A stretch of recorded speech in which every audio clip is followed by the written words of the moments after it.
அனைவருக்கும் வணக்கம். இந்த பதிவில் எதை பற்றி பார்க்க போகிறோன்னு தெரிஞ்சுக்கிறதுக்கு முன்னாடி மறக்காமல் நம்ம சேனலை சப்ஸ்கிரைப் பண்ணிக்கோங்க. கூடவே பெல் பட்டனையும் கிளிக் பண்ணி ஆளுங்கிற ஆப்ஷனை கொடுத்துட்டிங்கன்னா நான் போடுற வீடியோ எல்லாமே மிஸ் ஆகாமல் நோட்டிஃபிகேஷனில் வந்துடும். இன்றைக்கி பார்த்திங்கன்னா சனிக்கிழமைங்க, ஏகாதசி திதியும் இருக்குது. இன்றைக்கி திரிபுஷ்கர யோகமும் இருக்குது. இந்த நாளில் செய்ய வேண்டிய பரிகாரங்கள் குறித்து ஏற்கனவே காலையிலேருந்து 2 வீடியோக்கள் போட்டுட்டேன். இது வரைக்கும் பார்க்காம இருந்தீங்கன்னா பாருங்கள். அதுவும் இன்று இரவு 10 மணி 7 நிமிடங்களுக்குள்ளே கையில் ஒரு சிம்பிள் வரைய சொல்லியிருந்தேன். அதையும் கூட நீங்கள் இந்த வீடியோ பார்த்த உடனேயும் வரைஞ்சி வச்சுக்கோங்க.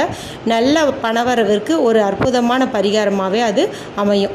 சரி, இந்த வீடியோவில் எதை பற்றி பார்க்க போகிறோன்னா, இப்போது அதாவது மே மாதம் 7ஆம் தேதி செவ்வாய்க்கிழமை அமாவாசை வருதுங்க. சித்திரை மாதத்தில் வரக்கூடிய அமாவாசை அப்படிங்கிறது சிறப்பு வாய்ந்த ஒரு அமாவாசை நாளாகவே கருதப்படுது. ஏற்கனவே இந்த அமாவாசை நாளில் ஒரு குறிப்பிட்ட 3 பொருட்களை ஒன்று சேர்த்து வைப்பதன் மூலமாக கோடி ரூபாய் கடனும் குறையும், பணமும் சேரும் அப்படிங்கிறது குறித்து ஏற்கனவே ஒரு வீடியோ நேற்றே போட்டுட்டேன். அதையும் பார்த்து வச்சுக்கோங்க. ரொம்ப ரொம்ப யூஸ்ஃபுல்லாக தான் இருக்கும்.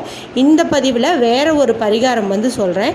இது எதற்காகலாம் செய்யலாம் அப்படின்னு பார்த்தீங்கன்னா, பொதுவாக நம்ம வீட்டில், அதாவது நம்முடைய முன்னோர்கள் எல்லாம் பார்த்திங்கன்னா, ஏதாவது நம்ம வீட்டில் சண்டை சச்சரவு மாற்றி மாற்றி வந்துட்டே இருக்குது, இல்லை வீண் விரயம் ஏதாவது ஒன்று ஏற்பட்டுகிட்டே இருக்குது, சண்டை வந்துட்டே இருக்குது, ஏதாவது ஒரு பிரச்சனை, அதாவது என்ன சொல்கிறதுனா தேவையில்லாத ஒரு மனக்கசப்பு, மனக்குழப்பங்கள் இந்த மாதிரி வருது.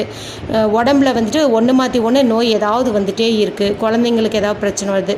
இந்த மாதிரி சமயங்கள் எல்லாம் உடனே அவங்க பண்ணுறது என்னன்னு பார்த்திங்கன்னா திருஷ்டி கழிக்கும் முறை தான்.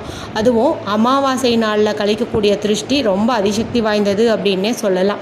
அப்படி அமாவாசை நாளை தவற விட்டவங்க ஞாயிற்றுக்கிழமை நாளில் திருஷ்டி கழிப்பாங்க. இதை தான் காலங்காலமாக செஞ்சுட்டு வராங்க. இப்படி நம்ம வாழ்க்கையில் இருக்கக்கூடிய நமக்கு வேண்டாத விஷயங்கள், அதாவது இந்த கடன், நோய், கவலை, தொல்லை, துன்பங்கள், இது எல்லாமே நம்ம விட்டு நீங்கணும் அப்படிங்கிறதுக்காக ஒரு அற்புதமான பரிகாரம் சொல்ல போகிறேன். இதை விட ஒரு அருமையான வாய்ப்பு இனி கிடைக்க போகிறதே கிடையாது. ஏன்னா அவ்வளவு அதிசயமும் அற்புதமும் சேர்ந்து அம்சமாக இந்த நாளில் அமைஞ்சிருக்குது. இப்போ பார்த்திங்கன்னா செவ்வாய்க்கிழமை அப்படின்னாவே கடன் பிரச்சனையை தீர்க்கக்கூடிய ஒரு நாள் அப்படின்னே சொல்லலாம். மேலும் அமாவாசை என்று நம்ம செய்யக்கூடிய பரிகாரங்கள் எல்லாமே கை மேலே பலன் கொடுக்கும் அப்படின்னு சொல்லலாம். அப்படி இருக்கக்கூடிய இந்த 2 சிறப்பு வாய்ந்ததும் ஒன்று சேர்ந்து ஒரே நாளில் வரும்போது நம்ம செய்யக்கூடிய சின்ன சின்ன வழிபாடுகளுக்கும் பரிகாரங்களுக்கும் அதிக பலன் கிடைக்கும், மிக விரைவில் கிடைக்கும் அப்படின்னே சொல்லலாம். இப்போ நான் சொல்ல போகிற இந்த பரிகாரத்தை நீங்கள் எந்த நேரத்தில் வேணாலும் செய்யலாம். அதாவது மாலை 6 மணிக்கு மேலே நீங்கள் எப்போ வேணாலும் செய்யலாம். இப்போ அமாவாசை நமக்கு செவ்வாய்க்கிழமை 11 மணி வாக்கில் தொடங்கி திங்கட்கிழமை காலையில் 9 மணி வரைக்கும் இருக்குது. நீங்கள் என்ன பண்ணுறீங்க அப்படின்னா, இரவு நேரம் தான் இந்த அமாவாசைக்கு முக்கியம். ஏன்னா அப்போ தான் ரொம்ப அதிக அளவுக்கு நமக்கு பலன் கொடுக்கும். ஏன்னா திருஷ்டி எடுக்கும் போதுமே கூட அமாவாசை நாளில் இந்த மாலை நேரத்தில் தான் எடுப்பாங்க. அதனால் இந்த பரிகாரத்தை நீங்கள் அமாவாசை என்று மாலை 6 மணிக்கு மேலே இரவு 10 மணிக்குள்ளே எப்போ வேணாலும் நீங்கள் எடுக்கலாம். அற்புதமான பலன் கிடைக்கும்.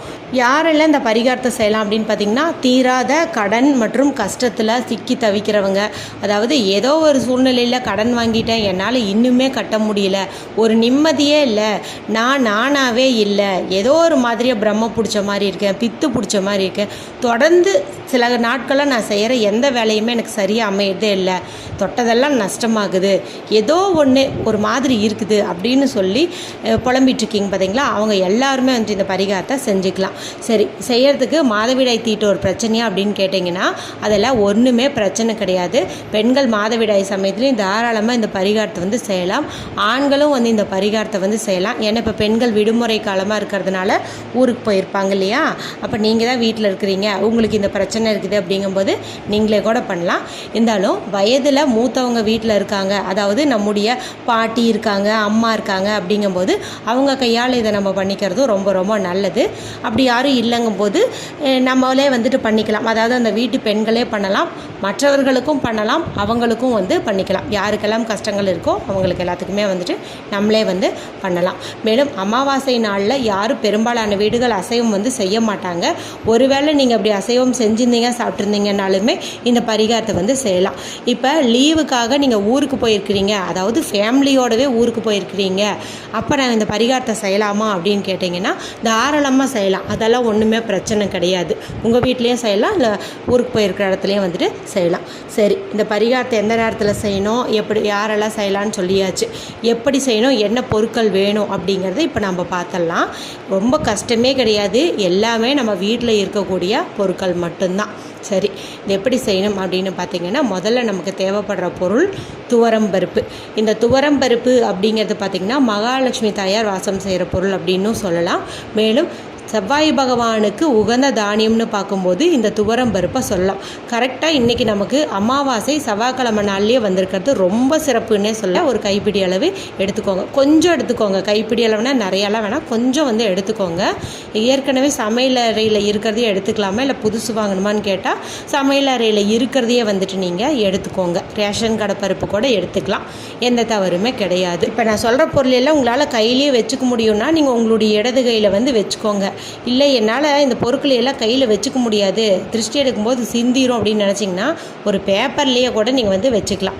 அது வந்து உங்களுடைய விருப்பம் தான். இப்போ துவரம்பருப்பை எடுத்துக்கிட்டீங்க. அடுத்து நமக்கு தேவையானதுன்னு பார்த்தீங்கன்னா ஒரு 3 வரமிளகாய் வந்து எடுத்துக்கோங்க. இந்த இடத்துல நான் 3ன்னு அதிகப்படியாக தான் சொல்கிறேன், நீங்கள் 1 எடுத்துக்கிற மாதிரி இருந்தாலும் சரி. அடுத்து ஒரு சிலருக்கு சந்தேகம் வரும், காம்பு இருக்கிற மிளகாயா இல்லை காம்பு இல்லாததா அப்படின்ட்டு கேட்பீங்க. காம்பு இருக்கிறது ரொம்ப ரொம்ப சிறப்பு. அப்படி இல்லை அப்படிங்கும்போது ஒன்றும் பிரச்சனை கிடையாது. நீங்கள் அதே ஒரு மிளகாய் வந்து நீங்கள் எடுத்துக்கோங்க. சிவப்பு நிற மிளகாய் வந்து எடுத்துக்கோங்க.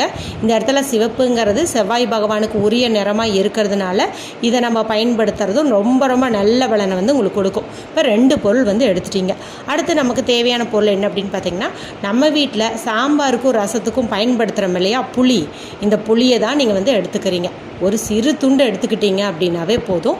இந்த புளி பார்த்தீங்கன்னா திருஷ்டி எடுக்கிறதுல பெரும்பங்கு வகிக்குது அப்படின்னே வந்து சொல்லலாம். மேலும் இந்த பொருளும் பார்த்திங்கன்னா மகாலட்சுமி தாயாருக்கு உகந்த பொருளாகவே கருதப்படுது. இப்போ ஒரே நேரத்தில் 3 அதிசக்தி வாய்ந்த பொருட்களை நம்ம இந்த பரிகாரத்துக்கு வந்து பயன்படுத்தி இருக்கிறோம். இப்போ இதை 3ஐயும் உங்களுடைய கையில் வச்சுட்டோ இல்லை ஒரு பேப்பரில் வச்சுட்டோ நீங்கள் வந்து இந்த பரிகாரத்தை வந்து செய்யலாம். உங்களுடைய இடது கையில் தான் இருக்கணும், அது பார்த்துக்கோங்க. இப்போ உங்கள் வீட்டில் இருக்கிற எல்லாரையும் கூப்பிட்டு வச்சு நீங்கள் செஞ்சாலும் சரி, இல்லை யாருக்கு இந்த மாதிரி பிரச்சனை இருக்குதோ அவங்களுக்கு மட்டும் நீங்கள் செஞ்சீங்க அப்படின்னாலும் சரி, அது உங்களுடைய விருப்பம். இதை கழிக்கும் போது நீங்கள் வீட்டுக்குள்ளே வந்து பண்ணாதீங்க. வீட்டுக்கு வெளியில் வாசல் இருக்கும் இல்லையா, நம்ம வீட்டு வாசல், அதாவது போர்ட்டிக்கோ காரில் நிறுத்துறோம் இல்லையா, அங்கே கூட நீங்கள் வந்துட்டு அவங்களைய நிற்க வச்சு செய்யுங்க. உட்கார வச்சு செய்ய வேண்டாம், நிற்க வச்சுக்கோங்க. உங்களால் முடிஞ்சால் ஏதாவது ஒரு கோவிலுக்கு போயிட்டு அந்த கோவிலில் இந்த மாதிரி நீங்கள் திருஷ்டி எடுக்கிறதும் நல்ல பலனை வந்து கொடுக்கும். யாரும் பார்ப்பாங்க அப்படின்ட்டுலாம் நீங்கள் வந்து நினைக்க வேண்டாம்.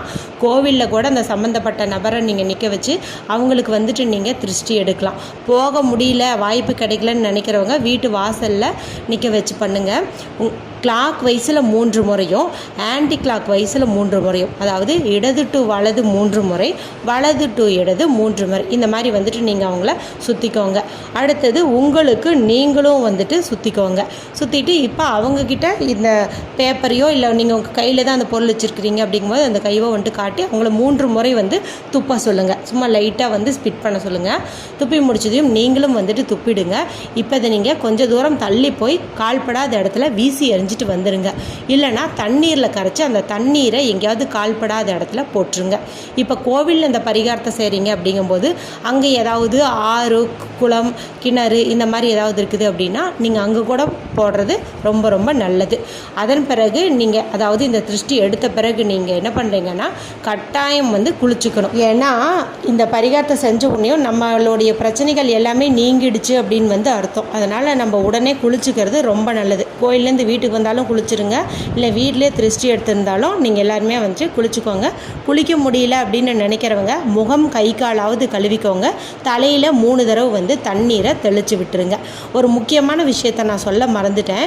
இப்போ திருஷ்டி எடுக்கிறீங்க இல்லையா, இப்போ யாருக்கு திருஷ்டி எடுக்கிறோமோ அவங்கெல்லாம் பார்த்தீங்கன்னா கிழக்கு பக்கம் பார்த்த மாதிரி நிற்கணும். நீங்கள் வந்து, அதாவது திருஷ்டி எடுக்கிறவங்க வந்து மேற்கு பக்கம் பார்த்த மாதிரி நின்று திருஷ்டி எடுக்கணும். இதுலேயும் வந்து கொஞ்சம் பார்த்துக்கோங்க. இதை செஞ்ச அடுத்த நொடியிலிருந்தே உங்கள் வாழ்க்கையில் உள்ள அத்தனை விதமான பிரச்சனைகளும், சொல்ல முடிகிற பிரச்சனைகள், சொல்ல முடியாத பிரச்சனைகள் எல்லாமே நீங்குவதற்கான வழி உங்களுக்கு கிடைக்க ஆரம்பிச்சிடும். அற்புதமான பரிகாரம்.